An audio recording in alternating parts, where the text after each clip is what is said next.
Number systems and operations.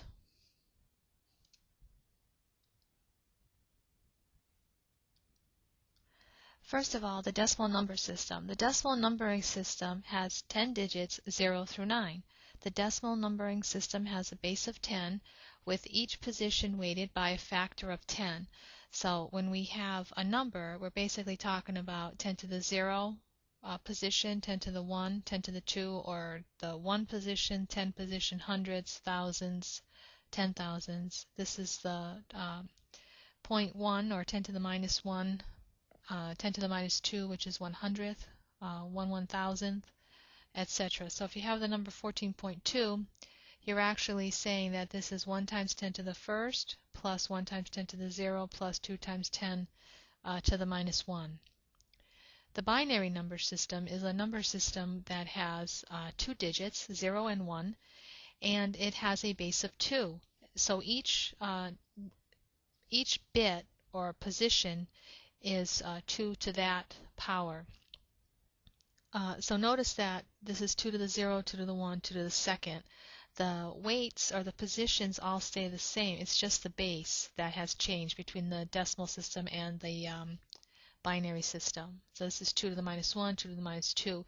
So if you have the number 10111, you really have 1 times 2 to the fourth plus 0 times 2 to the third, 1 times 2 to the second, etc. Here's a chart that shows the decimal number system all the way up to 15, and these are the equivalent binary numbers. A quick way to do this is if you have 2 to the 16, or I'm sorry, 0 through 15 numbers, that is basically 2 to the fourth or 16 numbers. So there's 16 possible combinations of zeros and ones. If you divide that by 2, that's going to give you 8. So the first column would consist of 8 zeros, 8 ones, and then you go 4 zeros, 4 ones, 4 zeros, 4 ones, then 2 zeros, 2 ones all the way down and alternate. And that will always list the numbers in binary equivalently. So if I have, let's say I had 2 to the third, which would be 8. So this right here is 2 to the fourth, or 16 numbers. So here I can list 8 numbers, or the numbers 0 through 7. So if I take the 8, divide that by 2, that gives me 4. So what I'm going to do is put 4 zeros, 4 ones. That's always the way you get the first column. That's the equal number of zeros and ones. Then 2 zeros, then you just divide it in half. 2 zeros, 2 ones, then every other 1. And this will give you the numbers 0 through 7 in order. Likewise, if you had 2 to the 5th or 5 bits, see this is 3 bits, this one's 4, 2 to the 4th. 2 to the 5 bits would be 32 divided by 2 is 16. So the first column would have 8 zeros and 8 ones. Then you would just divide it over to have, you'd have 4 columns, so forth and so on. So when you're changing the numbers, if you're converting from binary going to decimal, what you have to do, let me change colors here, get black. Where's black? Let's try that. What we're going to do is, let's say we have the number 1011 base 2, and I want to convert that to decimal. The first thing I want to do is I put the weights above it, and then what I'm going to do is, so when you're going to convert, you're going to take, you put the weights above it, 0, 1, 2, 3, and it's basically the number that you see times the base. In this case it's 2, and you put the weight. So it's 1 times 2 to the third plus 0 times 2 to the second plus 1 times 2 to the first plus 1 times 2 to the 0. And anything to the 0 power is 1. So you end up with 8 plus 0 plus 2 plus 1, which is 11, base 10. Now, if you want to do the fractions, let's say I have 0.1101 base 2. Again, I put the weights. This time I start with minus 1. So it's the same process still. 1 times 2 to the minus 1 plus 1 times 2 to the minus 2 plus 0 times 2 to the minus 3 plus 1 times 2 to the minus 4th. So this is going to be 1/2 plus 1/4 plus 0. And this is plus 1/16. And 1/16, if you take your calculator out and go 1 divided by 16, you get 0.0625. So you're actually adding 0.0625 plus 0.25 plus 0.5, which gives you a number of 0.8125 in decimal. The next number system that we have is we have the octal number system. The octal number system contains digits 1 through or 0 through 7, and the weight or the base is base 8. Base 8. So if I have the number 326 octal and I want to convert to decimal, it's the exact same process that I did with the binary. I put the weights above, and then I just take the number, so it's 3 times the base to the power. So 3 times 8 to the second. The next one's going to be 2 times 8 to the first, and 6 times 8 to the 0. Now you may need your calculator to do this one, so you do 8 squared, and then you multiply that by 3, so that gives you 192. 2 times 8, or 8 to the 1 is 8, so that's 16, and this is 6, because 8 to the 0 is 1. So it's 192 plus 16 plus 6 is equal to 214, base 10. Then the final number system is is going to be hex, or hexadecimal. And hexadecimal basically is a 4-bit code, and the numbers for hexadecimal run 0, 1, 2, 3, 4, 5, 6, 7, 8, 9, and then when you get to 10, it's actually not 10. You start counting with letters, so it's A, B, C, D, E, and F. So this is 10, 11, 12, 13, 14, and 15. Now what I want to do here is, again, all of these numbers I'm going from the number system to decimal. It's exactly the same process. If I have the number, let's say I have A, B, 6, 7 hexadecimal, and I want to convert that to decimal, again, I put the weights, and it's going to be A, I'll just write it out this way for now, A times 16 to the third plus B times 16 squared plus 6 times 16 to the first plus 7 times 16 to the 0. So my A is really 10, so it's 10 times, and 16 to the third is going to give me 4096. That's the first number. And B is 11, so it's 11 times, and 16 squared is 256, plus 6 times 16. 6 times 16 is 96, and 7. So when I add this all up, 10 times 4096 is 4096, plus 11 times 256 plus 96 plus 7 gives me 43,879.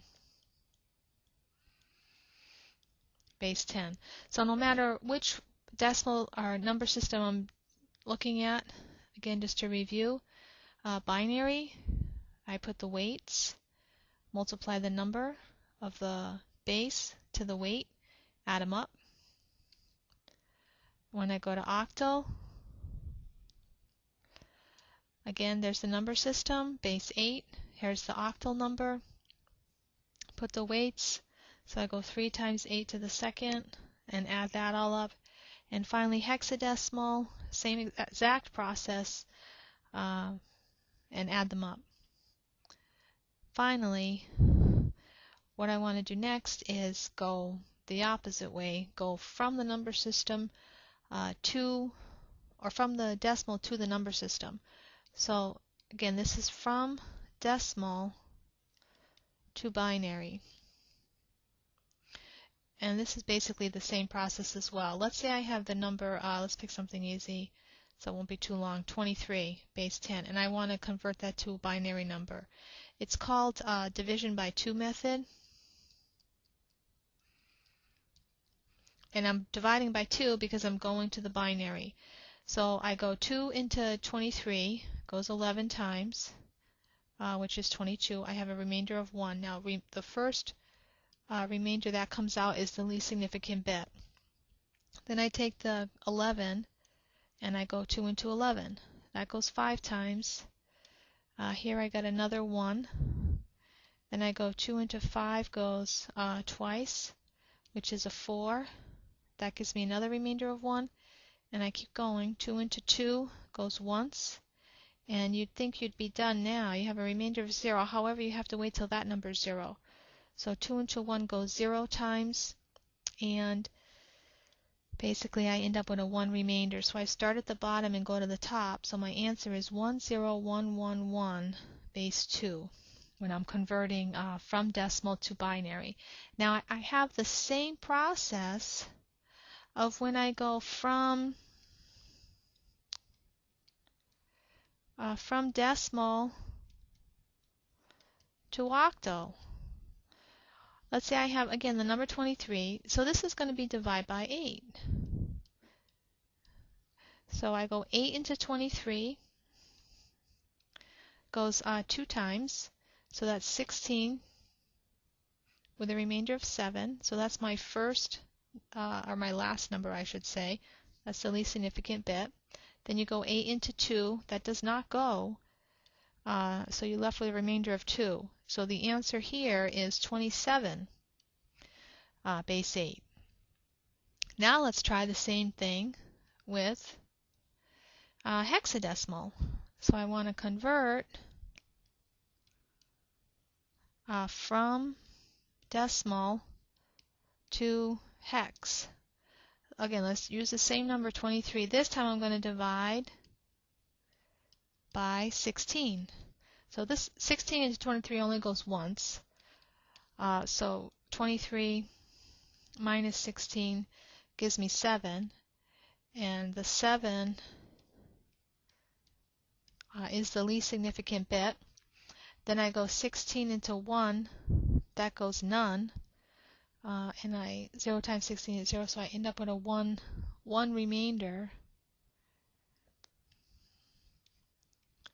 So my answer here is 17 base 16. Now some of these remainders came out to either 10 through 15 number. You would just put the A, B, C, D, E, or F there, and that would take care of it.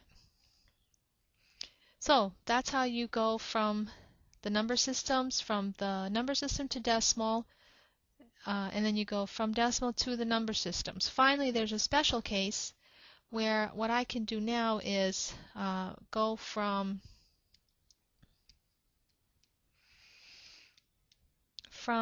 binary to hex. And I just group in 4s. Group in 4s and replace with the hex equivalent.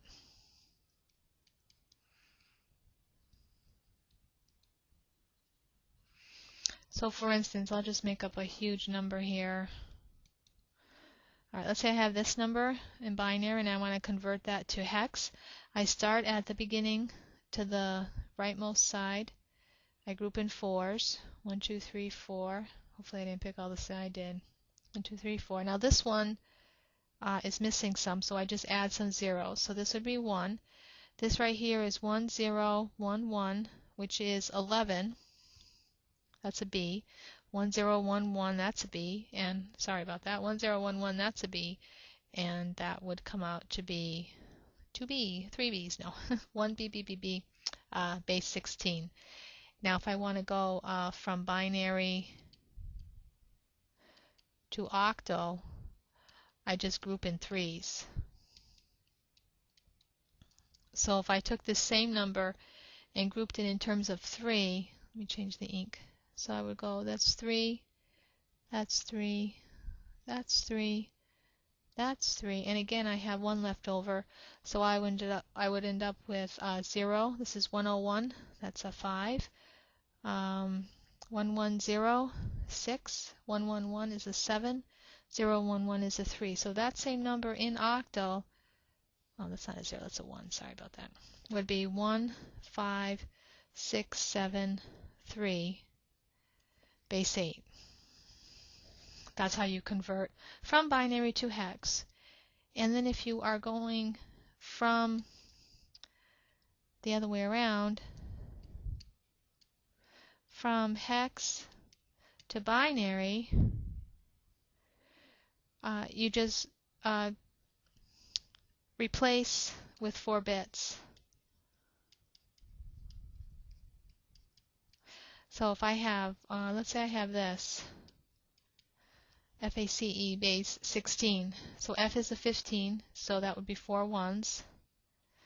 A is 10, so that's 1 0 1 0. C is 12, and that's 1 1 0 0. And E is 14, so that would be 1 1 1 0. So that would be that number, FACE, in binary. And finally, from octal to binary,